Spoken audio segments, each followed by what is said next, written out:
வணக்கம் மக்களே. பாருங்கள், பூந்தோட்டம் பக்கத்தில் வந்துட்டு வெறுப்பில் பீக்கங்காய் செடி வந்து போட்டிருந்தேங்க. அது வந்து நல்லா முளைச்சி வந்துடுச்சிங்க. கொடி நல்லா ஏற ஆரம்பிச்சுது. அதனால் வந்துட்டு கீழே இருந்தால் மொத்தம் காயெல்லாம் வந்து அழுகி போகுதுங்க மழை வந்ததுன்னா. அதனால் வந்துட்டு அதுக்கு ஒரு முடிவு பண்ணேன், பந்தல் போட்டுடலாம் அப்படின்னு சொல்லிட்டு. பாருங்கள், பந்தல் போட்டேன். எல்லாம் நாலு பக்கம் குச்சி நட்டுட்டுங்க.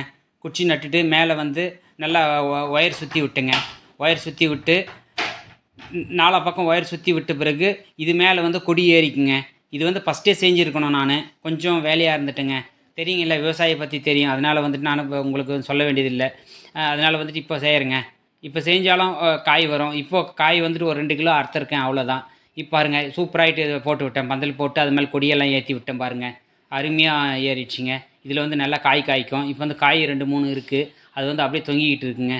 இந்த வீடியோ பிடிச்சா லைக் பண்ணுங்கள், ஷேர் பண்ணுங்கள், கமெண்ட் பண்ணுங்கள். இந்த மாதிரி விவசாய சேனலுக்கு வந்து சப்போர்ட் பண்ணுங்கள் நண்பர்களே. சப்போர்ட் பண்ணால் ரொம்ப நல்லாயிருக்கும். பாருங்கள், இது வந்துட்டு கீழே வந்துட்டு விட்டுருக்கேன். இது அங்கேருந்து வர்றது வேறு. வேறு வந்து எந்த ஒரு தடங்கள் இல்லாமல் ஒரு தனியாக விடிச்சு விட்டேங்க. லைக்